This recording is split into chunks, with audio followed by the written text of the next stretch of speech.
Starting carnivore can be intimidating, but a little preparation makes all the difference in your ability to be successful. Today, I'm going to share with you my top 5 tips for beginner carnivores to help you make the transition and make that first month or two on carnivore a little bit easier for you. I'm Jenny. I've been on the carnivore diet since December 2022, and I've lost almost 50 pounds. And now that I've been on carnivore for almost 2 years, it's just my lifestyle. It's second nature to me. But I remember in the beginning, I had no idea what I was doing. I just binge watched some of Dr. Ken Berry's videos and jumped in cold turkey. I had severe keto flu, some oxalate dumping, and it was not a pleasant experience at all. But my results those first few months were amazing. In the first 3 months, I lost 15.5 pounds, and I dropped my average glucose levels by about 20 points. So that was enough of a motivator to keep me going. And I'm glad I did, because I'm 50 pounds lighter and I am feeling great at age 40. But I wanted to share with you some things that I wish I had known when I was a newbie. Hopefully these tips will help you avoid some of the pain and misery that I went through. Let's dive in with tip number 1. You need to prepare for your first day on carnivore. The very first thing I want you to do is clean out your kitchen, your fridge, your pantry, your shelves of all non-carnivore foods.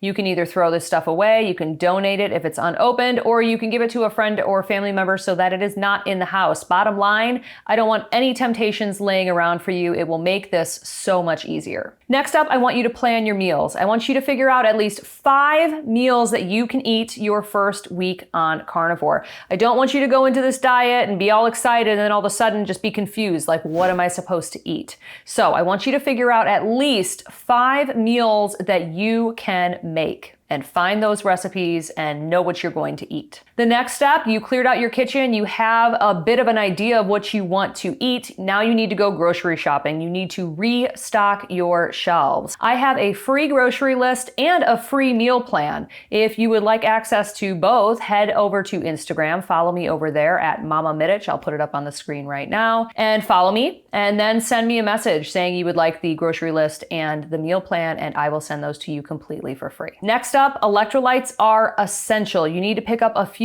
boxes of electrolytes. You can get any brand you like, but make sure it doesn't have any sugar or colors or just a bunch of added stuff into it. You really just want the electrolytes. Maybe you can do a flavored one if you like to, maybe stevia or something like that. The brand that I use is Element. I will put a link in the description to a free sample pack so you can try out all their flavors with any order. I recommend getting 1 or 2 boxes of their raw unflavored because it is just the electrolytes. Wrapping up tip number 1, being prepared for carnivore, I have curated a playlist for you. This playlist is filled with a bunch of my carnivore educational videos that will answer all of your questions. I'm going to link that playlist at the end of this video. My next tip is do some meal prepping. Your hunger cues are going to be a bit out of whack for that first month or two, so you want to have some food already prepared. If you've followed tip number 1, you've cleaned out your kitchen, you have planned out some meals, and you've gone grocery shopping. But I wanted to briefly touch on my favorite super easy meals to prep and how to do it quickly. Of course, hard or soft boiled eggs should always have a home in your fridge. The way we like to do it is we bring a pot of water to a boil, and then we use this little net thing here to carefully drop some eggs in the water. We boil them for 6 minutes and 45 seconds for a soft boiled egg. Then you pull them out of the water and you're going to submerge them into an ice bath. But first you want to crack one end of the egg and then put it into the ice water. This allows that cold water to circulate around the inside of the egg,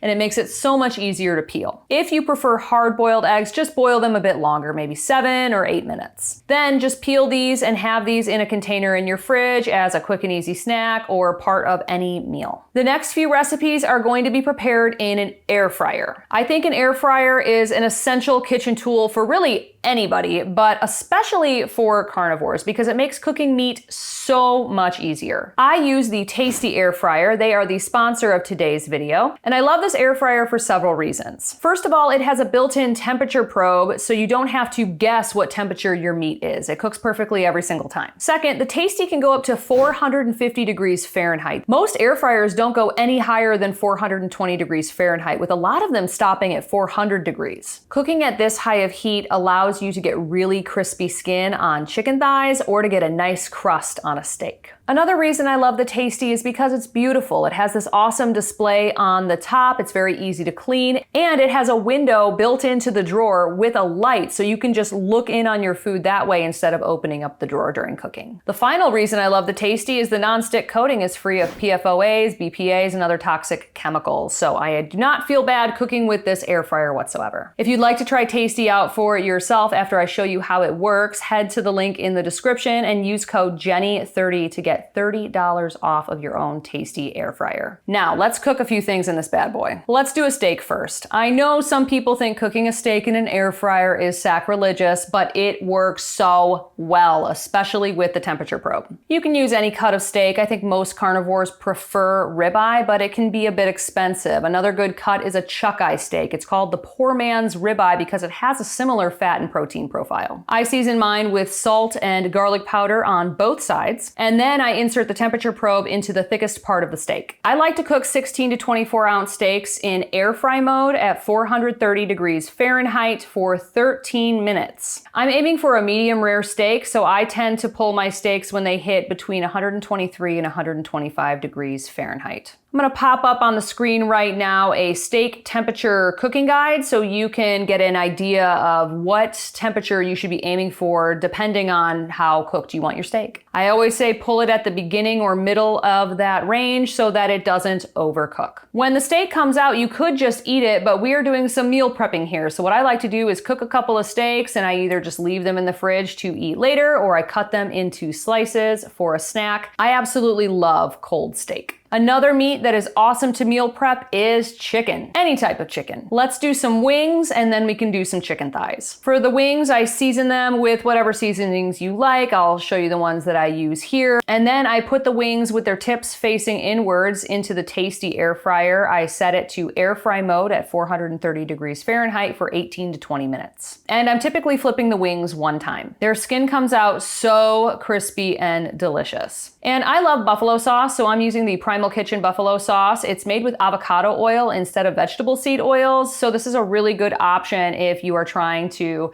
eat carnivore, but you still want to do a sauce of some kind. For the chicken thighs, I cook them a bit differently. I do the same seasoning mix, and then I put 4 or 5 of them into the Tasty, just depending on how large they are. And then I hit the chicken preset and head over to leg, and then you hit this little chef hat here, and you want this to be turned up to +6 dark. What this is going to do is make the skin super crispy while the inside stays juicy and delicious. Insert the temperature probe so that the Tasty knows when the chicken is done cooking, and then hit the play button and you're good to go. You're going to have to flip these one time. The Tasty will prompt you when it is time to flip. Both the wings and the chicken thighs hold really well in the fridge and they can be heated back up really quickly. Having meals already prepped is going to be really helpful your first month or two on carnivore, just in case you run into some keto flu symptoms or your hunger cues are all out of whack. Then you don't have to worry about cooking anything. The food is already ready to go. Just wanted to pop in here real quick and ask if you are enjoying this video, if you could give it a thumbs up and consider subscribing to my channel. That's just a free and easy way to support the work that I do. Thank you. Tip number 3 is also related to meal planning. I want you to go onto YouTube and find a few recipes that can help,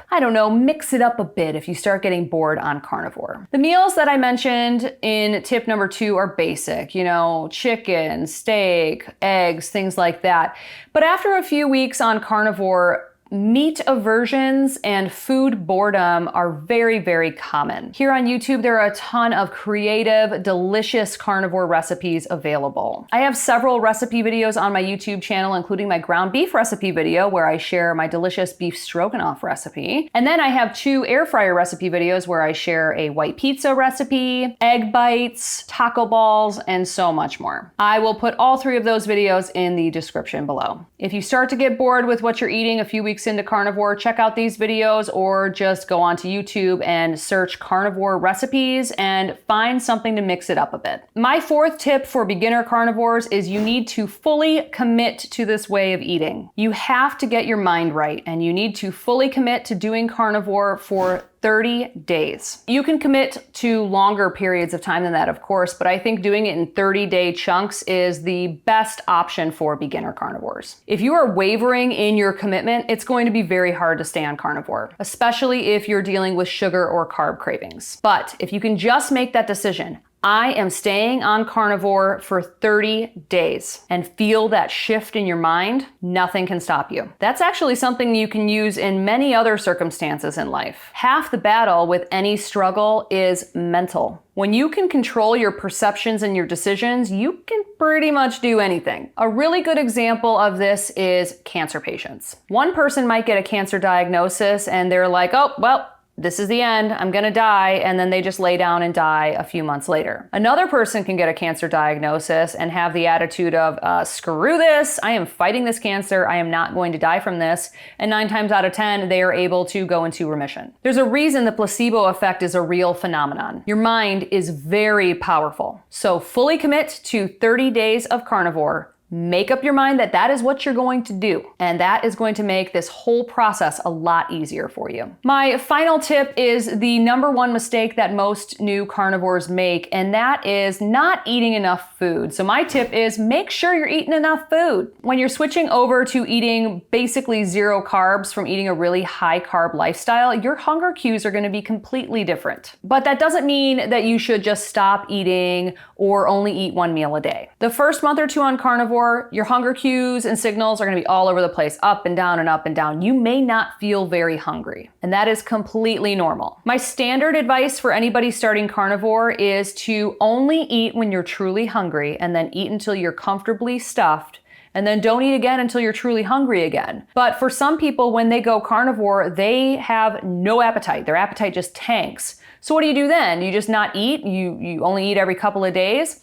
I do not recommend that. That can really tank your metabolism very quickly. I would say pick 2 times per day to eat, and then eat something at each of those meal times to make sure you're getting enough food. If you're not eating enough to support your lifestyle, your metabolism will slow down and adjust to that level of calories that you're consuming, and it can slow down weight loss. You also want to ensure that you're getting enough vitamins and minerals. You have to eat. Now that you've made it through my top 5 tips for beginner carnivores, I want you to check out this playlist right here that I've curated for you. Within this playlist is my in-depth reference guide to the Carnivore Diet, a full breakdown of the 70% fat to 30% protein macro split that you're going to see very often if you're doing carnivore, and so much more. Once you watch all of the videos in this playlist, you're going to feel like a seasoned vet, and hopefully it will help you avoid some of the mistakes that I and so many other carnivores made in the beginning. Over here, I'm going to put a link to my carnivore recipes playlist. If you start getting bored with just eating grilled meats and eggs after a few weeks on carnivore, this is going to be an invaluable resource for you to find some recipes to mix it up. Be sure to check out Tasty Air Fryer. The link is in the description. Use code Jenny30 to get $30 off of your Tasty Air Fryer. If you have any questions, please let me know in the comment section below. And with that, I'll see you in the next video.